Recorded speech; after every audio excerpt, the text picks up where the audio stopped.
So look, at the end of the day, Goonies was probably my favorite movie It's my growing up. favorite movie still It's today. I it. watched it last night. It was on TV. Did you for real? That's good, Love man. that movie, man. So Goonies has got me, and so does Back to the Future. Those are I like love that one too. it's like Yeah. the real I think the thing that drawed me into both of them was these huge ideas of mystery. And it's like, in Goonies, you got the huge idea of there is a real treasure map that we could really go hunt treasure for. And to, like, that's so enthralling. It's like, there could be a real treasure in the woods or in the mountains or so it's, man, I love Goonies, and the same reason I love Goonies, I love Back to the Future, Yeah. because it's like he can literally change anything, but he doesn't want to because he doesn't want to mess up the future. So Right. it's like he's trying to change the least amount while taking care of business and getting back home. And it's like, I don't know, those kind of big ideas are it's so compelling. But it's like, if you really think about it, man, there's so many people in the Bible had like those kind of crazy adventure lives. And it's written out for us to read. Every time we dig in the word, there's a new adventure to find. I mean, that's the way I look at it. Well, I mean, man, I think anytime you fully go following God, and especially on the missionary field, it's gonna be a big adventure. I believe that. So let me ask you this, Marcus. I have never been a missionary, so I've never went to another country and tried to share the gospel with other people. Um, I spent 20 years in a truck, so during Well, that time, I didn't have that much time to go off. And whenever I did take my vacations, instead of going off and doing what I think would even have been a more appropriate vacation, going out and actually doing some missionary work, we would just go to the beach and put our butts in the sand and just sit and watch the sunset and watch the waves roll in. And it's very selfish. well, I think you do need those vacations, those time to rejuvenate and relax and rest. I think God even rested after He created everything on the seventh day. You're right. So I think rest is biblical. And you don't have to go anywhere to be a missionary. I mean, you can be a missionary and do mission work right in your community. I mean, so don't think you've never been a missionary, because I'm sure you have. Well, It's just maybe not at the level where I'm thinking, but you're right. Yeah. We always want to be a good witness for God, and always point people to Him. But yeah, there's plenty of mission work in Griffin. I mean, I do some community tours, and I tell people Griffin's a great community that you can really get plugged in. There's all sorts of different, me and you both know Pastor Ron Cook that has Rushton's Hope. Oh yeah, That's a great ministry to get plugged in with in Griffin and help people out. those are and I never really look at it like that, because immediately whenever I think of missionary work, and I may be the only one that thinks this way, but the first thought that pops in my head whenever I think of missionary work, I think you're in another country. You're in immediately it's third world. I don't know why, but so immediately you're in a third world country. Not necessarily. Yeah, and then nobody has any water. Everybody is running around without proper clothes, and this is the idea that I have in my head. And then this guy comes in with rice in one hand and a pack of waters in another, and he's like, "I'm here to spread God's word and give you food and water." And the reality of it is, I know, and never been on a mission field. I also know that that's probably what we have created in our mind, and not so much the reality of what actually goes on in the fields. Yeah, and a lot of other cultures, they love to feed you. They love to invite you into their house and feed you. And so it's not you bringing them food, but they're bringing you food. Yeah, and you trying to be polite and eat everything they give you, even though you're literally stuffed and can't eat anymore, but you don't want to be disrespectful. and you have to eat, and they think it's funny sometimes when you're telling them no, you're full, and they're slapping more food on your plate, and it's Golly. Well, honestly, I think that that's one thing that I'd like to pursue in my future. I mean, really and yeah, yeah. truly, me and my wife have sat down and talked about it, and one day we'd like to go on a mission trip and actually see what it's like firsthand. Some of the first ones I did was in high school. And I'm sure it's still going on. It was called Appalachian Service Project, and we went up into the Appalachian Mountains and helped people rebuild their houses. You know, help re-roof a house in high school. That's wow. uh, that did learn how to do some plumbing, all kinds of people living in back and just going into poor areas in the mountains, and just helping people have a better quality of life and showing them Christ's love. Anytime you showing people's Christ's love, you do mission work. You're right. I mean, it's like one of the things that I like is the fact that we're all called to be to go out and tell everybody about Christ and about God, which is the Great Commission. But also in the process, we're called to be different. We're called to be those that show up with a hand to help, not a hand to take. And we're also like in that whole process. I feel like that is the purpose of missionary work is to give and to tell everybody like, oh yeah, this gift that I just gave you was from God. God blessed me with the time. God blessed me with the ability. God blessed me with the coordinates to put me right here to do this job for you. This is all God. This ain't me. Right. Like, and I think that's the beauty of it is we get to see how God works. Because, man, whenever you fully give yourself to God and you allow whatever He's got for you to happen in your life, I think that's where we grow. But I also think that's where lives are changed. Whenever we actually are able to make those connections, to be able to do something good and be able to reflect and say, hey, like literally it wouldn't be without God. It wouldn't be. I wouldn't be here.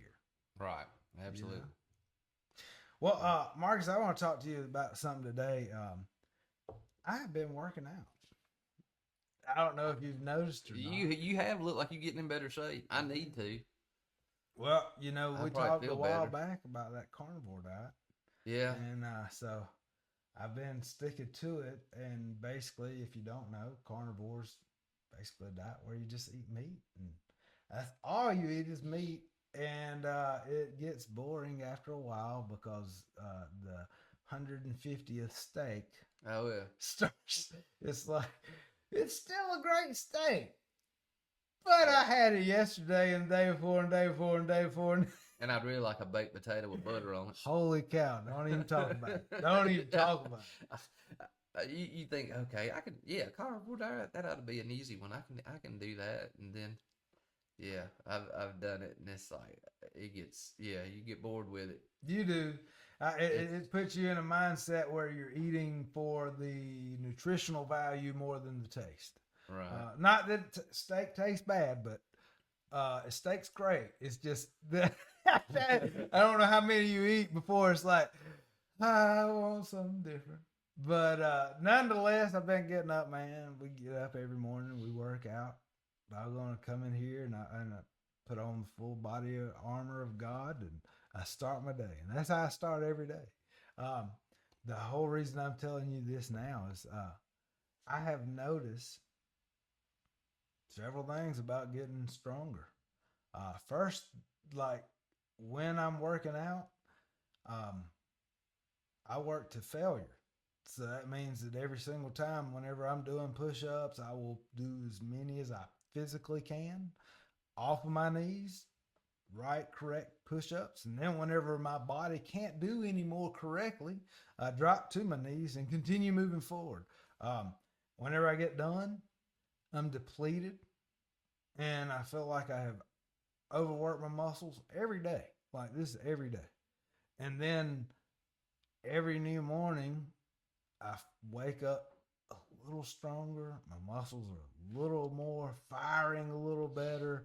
I feel a little better, more energetic.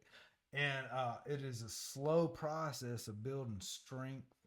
Um, but I feel like I'm finally getting back to my younger years and what I can physically do.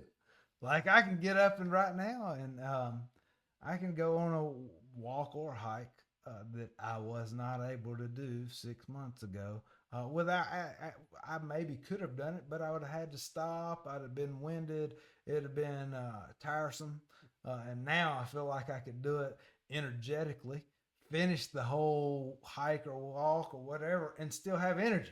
And so it's like I'm building up, and it's taking some time, man. It's really taken a commitment that's lasted every single day since I started doing this. And like I can't bail on my commitment.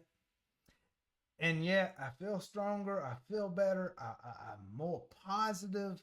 All the good things that happen after I went through the failure and after I went through the harshness of working out, especially whenever you hadn't done it in years. Yeah. And it's like now it's like I guess I'm starting to feel more confident, but also like I can do more in my strength. And so I started thinking that it's like I looked at the Bible, and I've recognized that there's other people who's had great strengths, and they probably went through some great trials or some great friction to get the strength that they had. And I think all that comes from God. Absolutely. Yeah. Um, just talking about exercise, and one thing I've always hated doing is running. Never liked running. But the benefits that you get afterwards are great. And I've always seemed to get myself involved in stuff that required running. No, It's really? like, yeah, I played soccer in school. I played soccer when I was in the army. Being in the army, you had to get up and run every day. Yeah. Um, I do the Peachtree Road Race every year. Not fast. I keep thinking. I I, I start off thinking, okay, I'm gonna do a good time this year, and usually about 3 miles in, I've kept a pretty good pace, and then I'm like, it's too hot for this. And then I pretty much kind of walk the last 3 miles. Oh It's goodness. like the last part of it. I'm just like, yeah, it's in July on 4th of July, it's kind of a little too hot to be running a 10K. Yeah. But talking about you know strength, I probably should pray more about having strength to finish my run, to finish my race. Uh, you before we started this, you were talking about Samson in the Bible, his strength coming from God, and That's one of the coolest things of the stories in the Bible, really, Marcus. Like, well, what's crazy is we think of Samson being a big muscular dude, maybe muscles just bulging, but they didn't know where he was getting his strength from. And I think if his muscles were bulging and he was a big Andre the Giant or wrestler from back in the day with all his muscles bulging, that they wouldn't question where he got his strength from. They'd just be like, "Oh, that's a big muscular strong dude." I'm wondering if he looked more like me, not all that strong. that's I've never even thought about that perspective. Like it makes sense though. I mean, because he's supposed to be, from my understanding, the strongest man in the Bible. Yeah, and He he he literally pulled down pillars like of a building. Like I can't even fathom how much strength that would have been. But I guess at the end of the day, whenever it's coming from God, it doesn't matter the volume of what you're doing, because if it's God's giving you strength, there's nothing that can stop you. right. Like if you watch those strongman competitions where they're picking up ridiculous amounts of weight and stuff, these guys look strong. Right. You don't question where they got their strength from. You're like, oh yeah, that dude's been in the gym. He's been Mm-hmm. working out. So I think, man, if Samson looked like one of those big strong dudes, they wouldn't be wondering where he gets his strength from. I just had never thought about that perspective before. That's pretty cool. And then they there was all this deception of finding out how he gets his strength, and then cutting off his hair. Samson getting away from God Yeah. and losing his strength. And then he prayed for God to give it back to him at the end, which led to his death. But he brought down the temple with him. Yep. Like he brought it down. I think that it's like you kind of wonder what path he might have had to get to where he was. You know, it's like I wonder what trials that he went through, or what he had to push through to gain the strength in the first place. And the strength came from God, and it was his faith. But what happened in that man's life to increase his faith to the point that he literally was known as the strongest man throughout the Bible? Like, literally tore down a temple. Like, I still can't fathom how you do that, but whatever. God's got it. That's why it happened. It's because God's got it, and he put his hands on Samson and he pulled it down. You know, it's. I think it also goes to, in my mind, it makes me realize that whenever God's got something for us, doesn't matter what it is.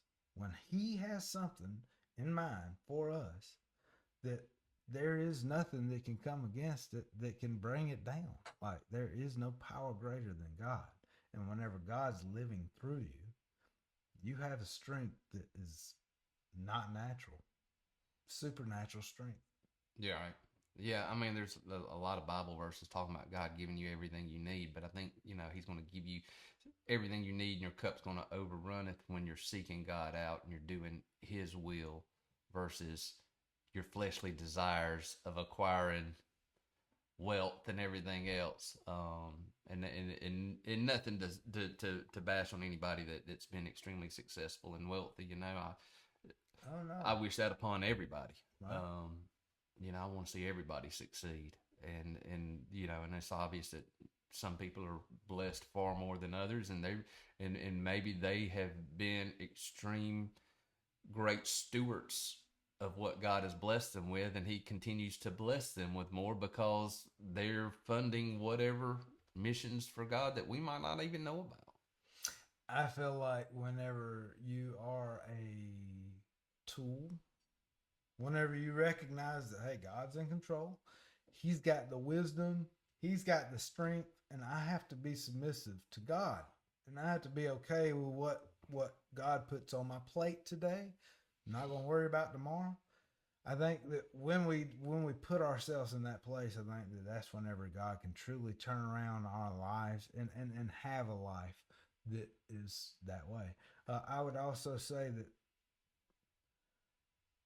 I think that whenever you said the some people are blessed more, I think some people are blessed differently. The reason I say that is I think that the tool God needs you to be is the tool God needs you to be. Right. And I think the tool that God needs me to be is the one that He needs me to be. And the one that I am might require me to go down different paths than the other person. But as long as we're open to being tools, I think we're all really blessed. But it does look sometimes like those who are the most generous, meaning they give away more than just about they take in, they tend to find themselves in a flow state, I guess, if you will, where money's just coming in and they just keep flowing it out. And I think that other people are in a flow state of giving, like they're giving, maybe not monetarily, but of themselves, right? Yeah. And they might be in a flow state where they're blessed so much and they look like they're involved in literally everything, but it is because they have opened themselves up to being a fully used tool by God. And God's like, okay, well, if you're going to be used by me, here's an opportunity. Here's an opportunity. And I think that's kind of how it works, man. And it's the same with strength.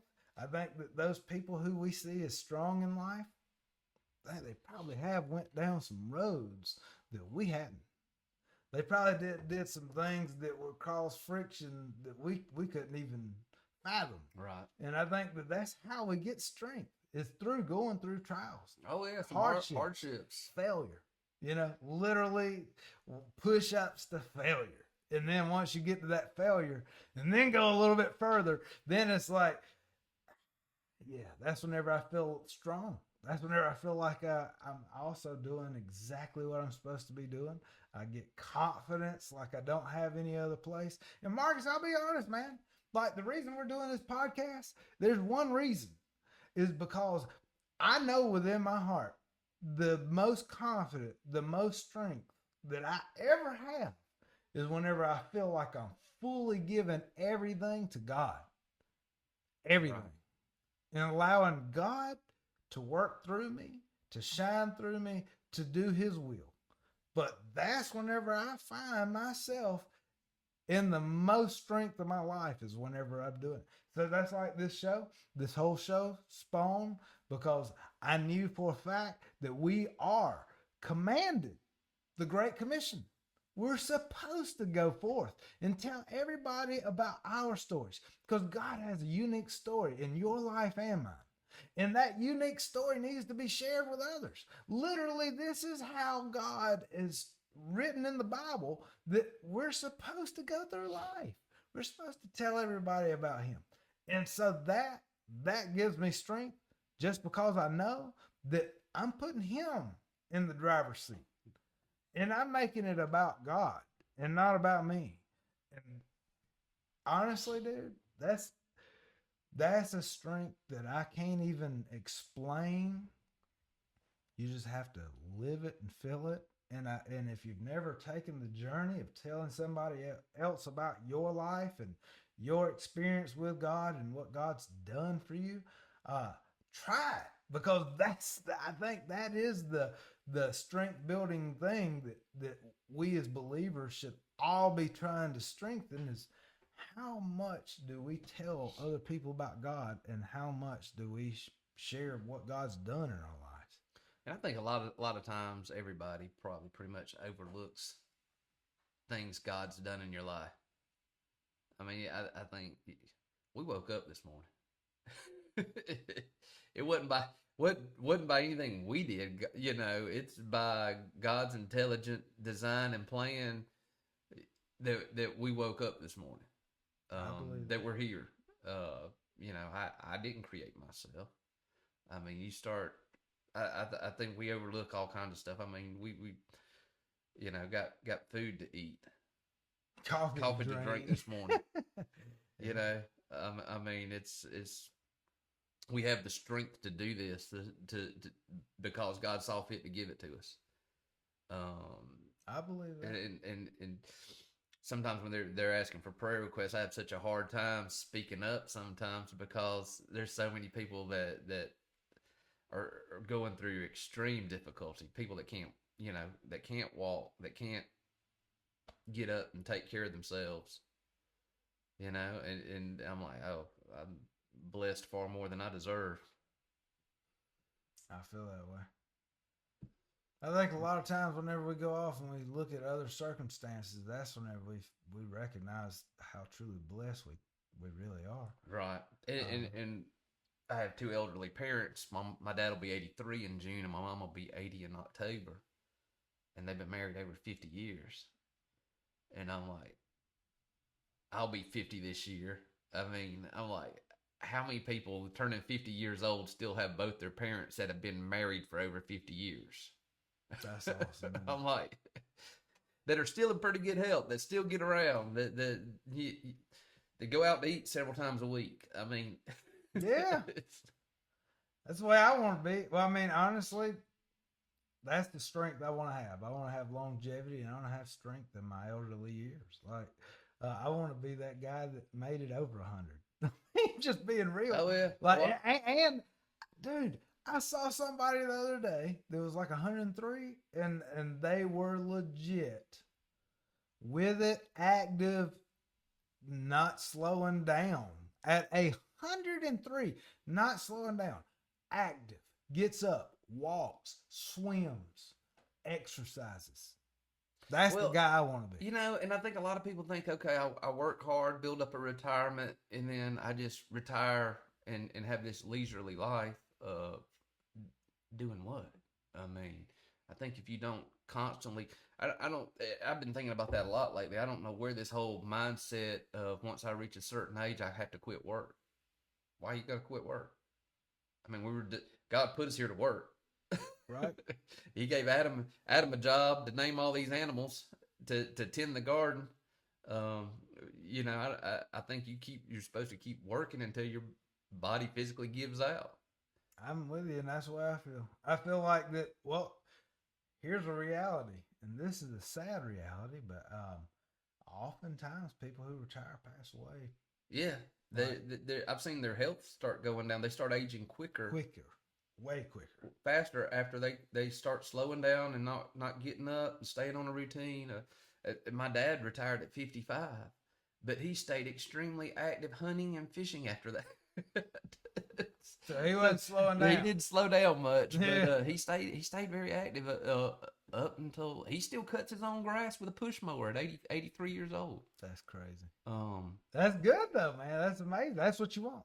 right. That's what you want. It's Well, I mean, honestly, I think the strength comes from every single time that we go off and we go through these paths and these circumstances that we don't understand oftentimes, but they and here's the kicker: they're not easy. Lifting weights, as you get comfortable with the weight, you have to increase the weight, which makes the weight hard again. right. And you have to keep going through these hard workouts to increase the muscles. But the more that we do this, the more we're happy where we're at. I'm truly thankful that I've changed my journey and started working out every day. I'm thankful that I do lift weights, but it took a while to get there. And although I'm on my path and I am gaining strength, I'm not as strong as I want to be. But what does that mean? It means I got to push myself through doing difficult things more. Oh, yeah. So it's like I think that our strength and faith, I think that comes from those times when your back was against the wall. You had no other, I guess, alternative but to recognize I'm in a bad place and I need, it's a need, not a want. I need deliverance. And the only deliverance I can get is from the one who controls it all, which is our Creator. And I think when you go through a life where you're required to use faith, and then He gets you on the other side, and man, this happens so much. It's all hindsight is 2020 issue, but it's like after we've been delivered, after we get through it, then we can see it was directly from when we prayed and had this moment with God that God opened up the doors for us to have success in our hardship, gain faith, and then the next time when it comes along, we're prepared in a different way because we've experienced something that was hardship. We put our faith in God, our ultimate strength, and we were able to see Him victorious through the trial or the hardship where we had to put faith. And I think that's how we increase our faith, and our faith gets more grounded and stronger. And honestly, the more that I put faith in God, despite the outcome, the more confident I feel. Right. And I think also after going through hardships that everybody goes through in life is once you get through it, look for other people struggling that are going through the same thing and reach out to them and say, look, yeah, I've been there. This is how I got through it. Let me help you. That is a necessary and huge part that I don't talk about enough. I don't think any of us do. And as men, we tend to isolate a lot when we're going through a difficult time. It's like, we don't want to show weakness. We don't want to talk about it. Just just get on past it and hope that nobody sees. Yeah, and a lot of times I'm a people person. I like to talk to people, and sometimes if I clam up and I'm not talking to somebody, it's probably because I something's going on that that's got me where I'm just kind of isolating myself. And you gotta look if you got friends that talk a lot and all of a sudden they're not talking a lot. Those are the ones you probably need to reach out to. Hey man, you doing all right? Yeah. I ain't heard from you. You're right. Well, Marcus, honestly, I can say that you're a great friend because you've done that, and I appreciate that. And it's like, Thank you. it is a huge part. We have to share our experiences. That's why we get these experiences. I believe. I think that we go through these trials to strengthen us. I think we're going through life is not always going to be your way and not going to be a smooth ride, and especially if you lean into God, if you lean into Jesus and you lean into what He's got for you in your life, and you begin to shed these things where you have control and you just give it all to God, understand, Marcus, you're signing up for a rodeo like nobody's ever going to give you at a rodeo. Like this, yes, you're going to be on some bucking bulls, some bucking broncos. You're going to be jumping up and down. It's not going to be a smooth ride because, in my experience, that is not how Jesus rolls. Like, He requires all your faith, and then He's going to test you on your faith. And then He's going to make your faith strong. And then whenever your faith is real strong, then He's got another test for you. And then that one you're gonna overcome because you got those experiences whenever He brought you through the trials the last time. And it's like those strengths you cannot get from a life where everything's successful. No, and if everything's successful and easy, will we really depend on God for anything? Like I couldn't say it any better. Perfect. Well, Marcus, thank you for joining me today. We're going to have a special guest with us next week, and then we have some other guests lined up following weeks. But I wanted to sit and talk to you this morning. I really do enjoy our conversations. I hope that everybody watches gets something out of our conversations. But I know that whenever I talk through these things with you on a weekly basis, that puts my mind where it needs to be. It helps me refrain from going in the wrong direction, and it helps me recognize that, oh, there is a right direction. There is something that I'm supposed to be doing, and I'm going to get on with my job of fulfilling the Great Commission and telling everybody about what's going on in my life. So thank you again for Absolutely. joining me. Thank you. Thank you for having me. Well, you wanna take us out in prayer? Yeah. Well, dear Heavenly Father, I just thank you for this time we had to come together, Father. I just pray that you just watch over and lead and guide us. I pray that you grant us the wisdom needed to make the right decisions, Father, so we can be the light to the world that you have called us to be, and everyone sees Jesus through us, and all this in Jesus' name. Amen. Amen. Well, again, thank y'all for joining us. I hope that this week has got everybody feeling like they got a little bit more strength and they're capable of going through some challenges that they might not have felt like they could overcome. But knowing that God's got them and knowing that God's with us on a daily basis and everything that we do is gives me strength, man. It puts power right where it's supposed to be, right up there, not right here. So hope y'all have a great week. Hopefully y'all join us next week. Again, we're going to have a special guest, pastor with us that I think you'll enjoy. And we're going to talk about leadership next week. So if you got any interest in leading a group or just leadership in general, our guest next week has written books on leadership. So I can't wait to share that with y'all. And until then, we hope y'all have a great week, and we will talk to y'all soon. Bye-bye.